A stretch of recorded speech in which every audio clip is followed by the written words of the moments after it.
Good morning, Bucknutters. It is Wednesday, June 21st, 2023. I am Dan Rubin. This is the Bucknuts Morning 5 and change. As you can see, the champ has joined us. Matt Baxendell, the people's champ, is here. We will get to his own thoughts on a lot of good stuff here. First, some quick house cleaning. As you can see, I am not Dave Biddle. I will not be Dave Biddle for the rest of these 2 weeks while he is on vacation, so bear with us.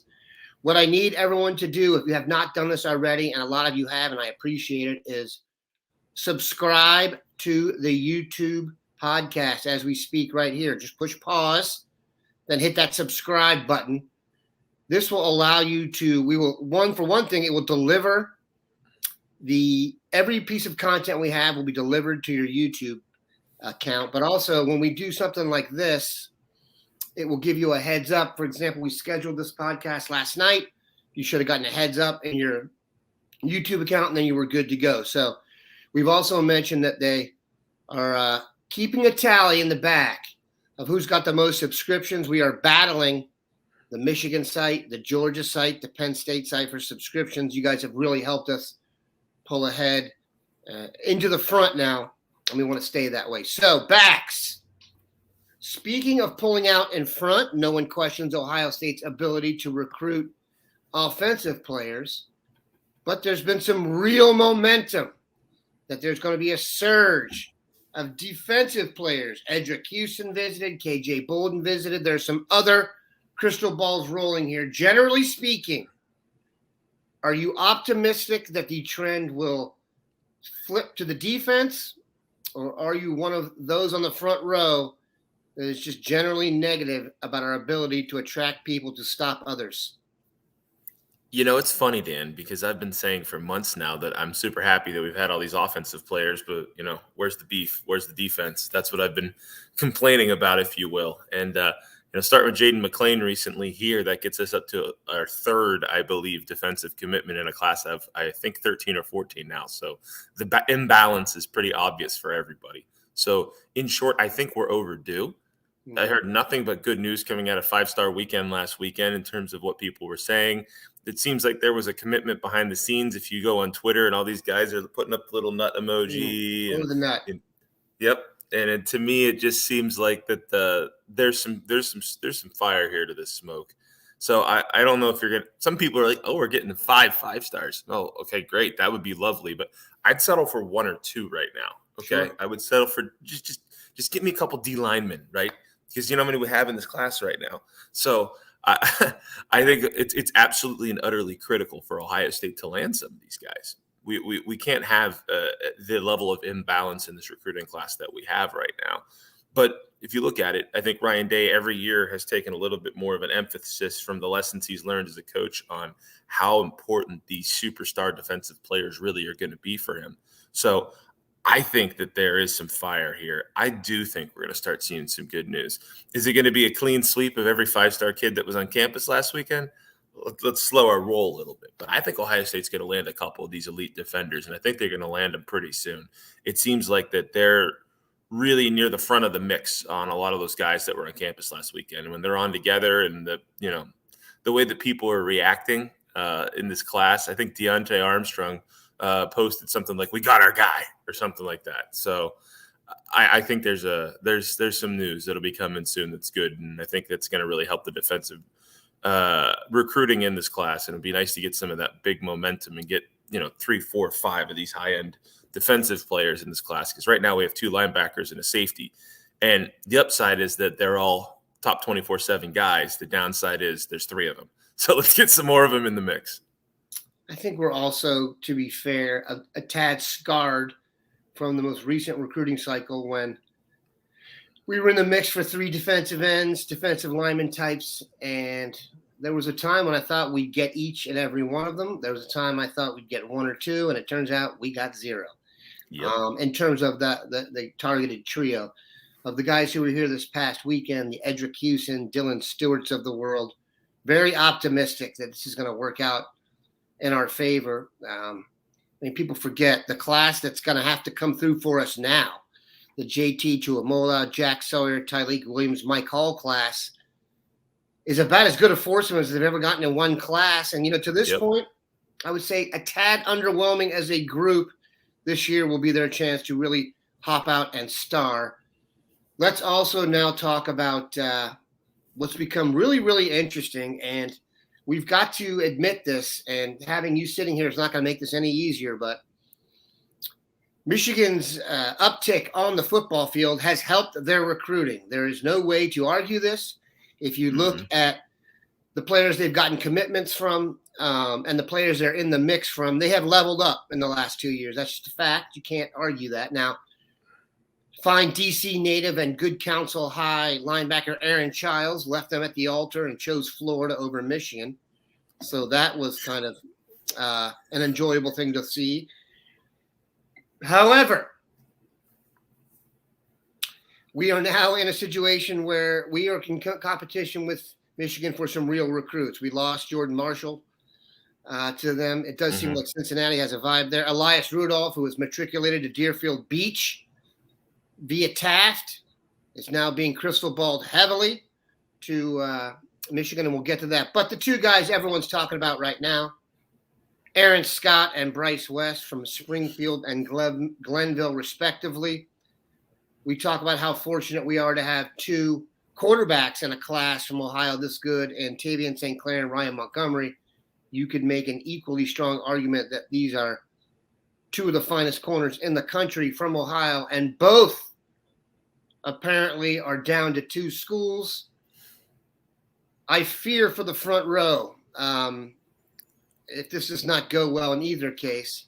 What is your general vibe right now? As I've said, that we are legally obligated to cover this and get everyone to weigh in on it. So possible ramifications, current vibes, backs, the floor is yours. So Bryce West and Aaron Scott. Aaron West. Aaron West. It's like the mixing new both J-Lo up, right? and Ben Affleck. Go ahead. Yeah, the A-West situation. So this isn't like there are two kids that they're from like a Catholic school in Cincinnati and one of the Toledo border high schools. This is a Glenville kid, and this is a Springfield kid. Springfield is practically Columbus. And I don't know the last time we lost a Columbus kid to Michigan that we wanted, right? And even I think it might have been Justin Boren. And even then, we sort of fixed the situation right after the fact. Because I don't think we were – Trey DePriest went to Bama, though, not to Michigan. Fair. That's a bit of a different story there. So really looking at this, these are two guys that by every single like big picture metric should be Buckeyes. So that's why the nervousness is, turned up to 11 right now on it. We can't lose a Glenville guy. We can't lose a Springfield guy. And by the way, they're both two top 50 national players at a position of wild need for Ohio State. So, before we panic too much, yes, this is the first time that school up north has really walked into Ohio and done much with the top kids. I mean, they've got Jordan Marshall. If you look at the rankings, it seems like they're going to land Brian Robinson, even though Ohio State staff really doesn't show much interest there. So they've got Luke Hamilton. They've got, Ted Hammond. They've got some top 15 Ohio guys. And that's the best performance they've had since the Tressel era began already in the state of Ohio. So there's a lot of nerves right now. Everybody's on edge because of how the last 2 years games outcomes have been. I can tell you right now, though, if we do lose either of these guys, it would be – I don't think it's too much to say catastrophic would describe it correctly. Ohio State has currently 7 scholarship corners on the roster. They need cornerbacks, period. And a lot of the guys that are on the field right now for Ohio State are upperclassmen. It's not like there's, a bunch of true freshmen last year that are blocking these guys coming in. No. Burke's is a junior now. Hancock is a junior now. Davison Igbinosun coming in is, I believe, a junior eligibility this year, right? So you have the two sophomore eligibility. Okay, so then he's got an extra year there. But the rest of these, yeah, you know what my point is there. There's only one of them though out of the 3 or 4 that are in the mix there.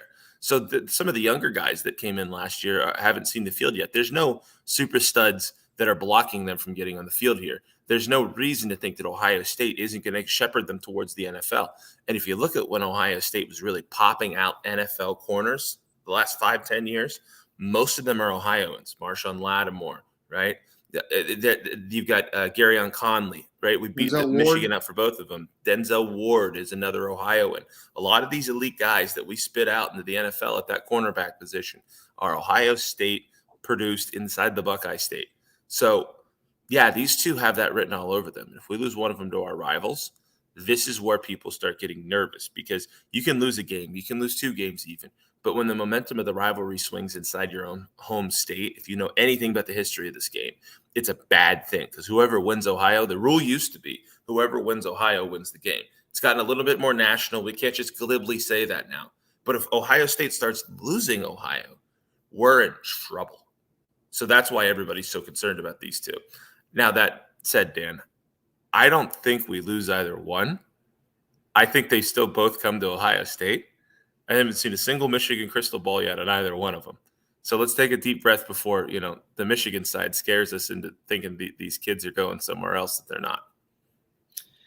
I agree with everything you said. I do think in the long run we will get them. So I don't know if that's just personal bias or, as I've said many times, the name of the site is not Buck Rational Observer. It's Bucknuts. And despite my nut allergy, I have acquired some of that bias. Mika Hanna makes a good point. Torian Nichols, another defensive back out of Cincinnati. Cincinnati's crushing. Has just added the Alabama offer. But I do think we need to figure out what happens with those first 2 guys. And like you said, they are from traditional strongholds. I guess the worst thing about them going, if they were to go to Michigan, is it just makes it more likely that the next guy is going to go. And they've chipped away at that kind of like veneer. And you made a good point. There was a time when Michigan, all of their success could have been traced back to Ohioans. Charles Woodson and Desmond Howard, Elvis Gerbach and the like. Ricky Powers. Ricky Powers versus Robert Smith used to be a big deal in the state. So you make some really good points there. I'm going to edge on optimism here. Like you said, when I see Bill Kurlick or Steve Wiltfong roll a crystal ball towards Ann Arbor for one of those guys, I may shed a tear, but then I will also start to take this a little bit more seriously. Let's take a quick break here at the 12-minute mark, come back and talk some more positive stuff. All right. We talked about quarterback recruiting a little bit earlier. Ryan Montgomery, Tavian St. Clair. It does feel like Ryan Montgomery was penciled in for a long period of time. Now, this was early, and to be fair, Ryan probably got launched into our vernacular a tad early because of his older brother, Luke. So, and he's also a really good basketball player. People forget Luke Montgomery was on the Blue Chips team with Bronny James back in the day. Once rode an elevator with them in Las Vegas. The biggest group of 7th graders you've ever seen on earth in one spot. But I digress. Who is your personal choice if you could make the call to be the quarterback for Ohio State in this class? This is a tough one because St. Clair has been so impressive lately everywhere he's gone. It almost seems like Montgomery was like the kind of obvious choice, right, for a long time. Sure. And now we've watched St. Clair sort of elevate into this kid's probably a lot better than most people initially thought. I think a lot of people shrugged off that, another kid from Bellefontaine, really? Bellefontaine. Is that how you say it? I've never heard anybody say it out loud. I think it's Bellefontaine. I've heard Bellefontaine. I get it confused with Patascala and Wapakoneta. So today it's Bellefontaine. Bellefontaine, we'll call it Bellefontaine today. Fine, sure. But if you watch him, I mean, he's a big kid. He can move. He's been really impressive in camp. I think Montgomery's sort of just been the guy that everybody's assumed would be the guy, like you said, because of the brother connection. I also think people are paying just a little bit more attention to the in-state Ohio guys after Drew Aller was sort of largely ignored to land Quinn Hughes a couple years ago, and now he's going to get over at Penn State trying to beat the Buckeyes for the next couple of years, and we realize how good the guy is. So, there's a little bit of concern placed upon this one because they're both Ohio guys, and if we pick the wrong one, the other one could come back to bite you. Whereas, missing out on Quinn Ewers or even Quinn Ewers leaving, what's the impact for Ohio State? We may never play against him ever, right? So there's the sense of who's at home here, right? you don't want, and the more it becomes like a, Dan and Dave, right? 1 and 2, right? Then it's going to You be, dated yourself there, brother. I know I did just date myself. 92 Olympic Games, baby. But like at the end of the day, like whoever doesn't get picked by Ohio State here, do they turn into the classic spurned kid and go straight to Ann Arbor? I mean, these are things you have to be concerned about now. This is the old school hallmarks of Ohio recruiting. So I don't know where they're going right now. I don't even have a real opinion on this one because I do trust Brian Day with quarterbacks. This is a first world issue here, people. I mean, come on now. Both of these guys, if you look at their offer list, Alabama's on there, Georgia's on there for one or the other. You can't lose in this situation. The beautiful thing about Ohio State now, quarterback-wise, is I honestly think if you get a good quarterback in here, he's going to perform. You've got the best teaching there is. He's going to be throwing to the best receivers there are. I'm very confident in the quarterback situation here, whoever they choose, and it's not an Aaron West situation or a Bryce Scott. I did that on purpose. You don't have to get both, and quarterback's a different spot. So that's something to keep an eye on, though. There are some people that think that could be finished sooner rather than later. We will keep an eye out on that for absolute sure.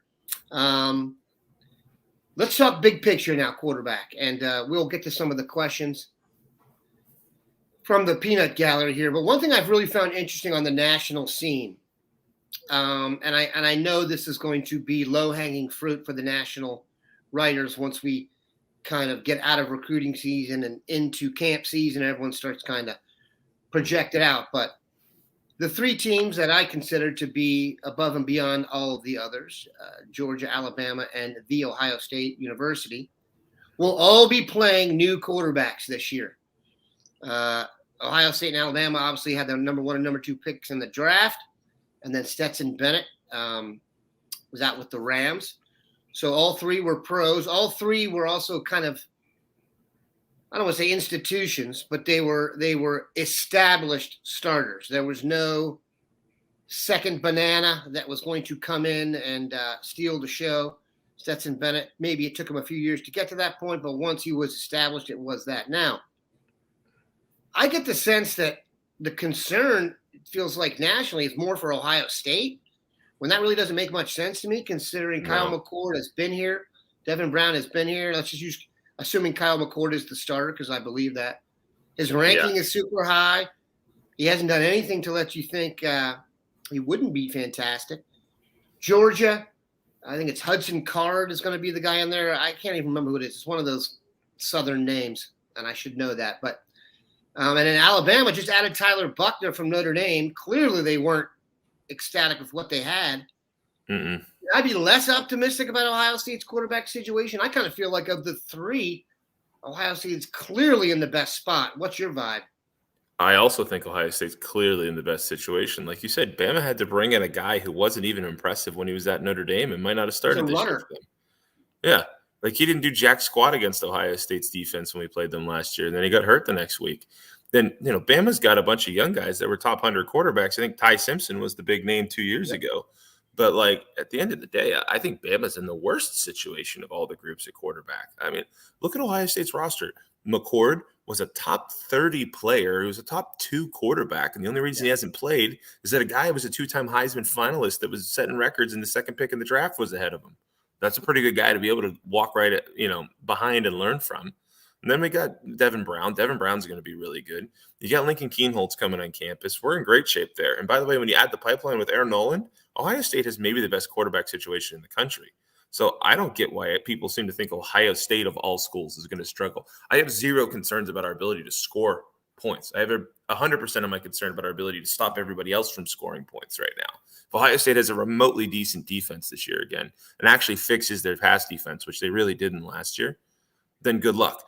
But, when you talk about the quarterback situation at Georgia, it's going to be interesting to see what happens with them because they've never in the last little bit here had any of these stud guys turn into studs. I mean, Justin Fields had to leave to play, right? They keep running out these mid 4-star guys. None of them blow our socks off. Bennett is a sheer happenstance sort of luck situation that kid turned into what he did. I mean, I find somebody else who did what he did to get himself in that position, bouncing around the JUCOs and everything, and then coming back the way he did. That's an unlikely situation at its best. So I think people are overstating Georgia right now because they've won the last 2 natties. I think Georgia's situation nationally would be viewed 20% less favorably by everybody if that field goal goes through at the stroke of midnight. I mean, let's just be real blunt here. Ohio State is in by far the best quarterback situation of the big 3. And I don't know many outside of the big 3 that can compete with Ohio State's quarterback depth chart this year. I just don't see it. I mean, of all the positions to be worried about at Ohio State, that one is literally the last thing on my list. Because if McCord is only really good and he's not quite as good as Stroud or quite as good as Fields was, he's still going to be pretty darn good. And he still has so many weapons. Anybody thrown to Marv and Emeka is going to be perfectly fine. So quarterback, I think if Bama's in the worst situation of the 3. I mean, if you're preying on a guy who couldn't even start at the school he was at before to come into Bama of all places and be a difference maker, good luck. Yeah, I don't know about Bama, man. I'm starting to get a little bit of a – I mean, I hate to say this out loud, so I'll be struck by lightning or something if you say anything negative about Saban, but I'm not sure Bama hasn't lost a little step here. I know they recruit like gangbusters and stuff, but there's just a little vibe to me that Georgia's knocking them off their perch. And if that you program's peaked, doesn't it feel like that a little bit? It does to me now. When you see the whole Saban era, right? And they had the sort of high point, right? They went up to the top. They rode this very elite level for a very long time. And they sort of dipped back into not quite mortal, but like they're not the world beater guarantee, in the middle of the national title hunt every single year kind of team. But not saying that they're not going to probably still be a playoff team, but Bama is way more likely to lose 2 games in a given season than they ever were before, in my opinion. I agree with that. And I just don't think this is obviously Ohio State's strength, but the fact that they've had to dip both teams into the portal for skill talent, to me, is a poor reflection on their program. I realize Ohio State's had to go into the portal for certain positions, especially on defense and maybe a couple on the offensive line, but running back and wide receiver, to me, like I've always felt, you should just be stocked. And I guess we're just spoiled at wide receiver, so I can't complain about that. I can't jump on him. We got Justin Fields out of the portal, and everybody and their brother would have taken Jahmyr Gibbs. That's I think what's going to be part of this. There's going to be a part of this going forward is when you have guys who are at those quote second tier schools that decide that they want to level up. Bama or an Ohio State should be vacuuming those guys in. I mean, Jahmyr Gibbs, I think, was at Georgia Tech. That was one that never made sense to me even out of high school. I thought that he kind of everyone knew he was going to transfer. Yeah, it was wild. Yeah, that was one where he settled, right? So I always say it's like if you're a MAC kid and there's never going to be a Chad Pennington or a Byron Leftwich coming out of the MAC again because someone's going to vacuum him up after a year or two, right? And there's never going to be a Ben Roethlisberger that stays at Miami for as long as he did. Somebody would have put him into the Big Ten to be a starter right away. That's the way this is going to go with instant eligibility. So I can't quite get salty on Bama about some of that stuff, but I do agree with you. It does not feel like they're as inevitable as they used to be. They're not Thanos anymore. I think we're getting a general vibe. Coach D has been good this morning out of Cincy. People are talking. I think there is a general consensus now among the fans that it's going to be Kyle McCord over Devin Brown.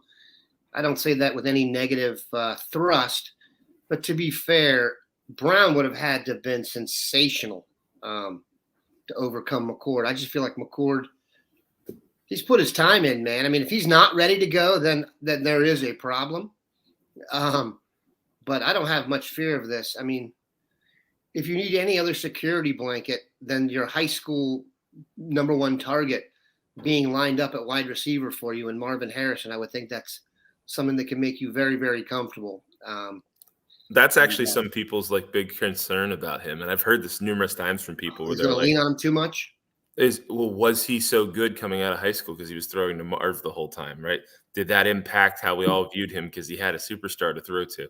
But again, we're grasping at straws here. This is a guy who threw for 300 yards and a couple touchdowns a couple years ago in his only start when he had the spot start. And granted, it was against Akron, but still, Like he looked perfectly reasonable in that game.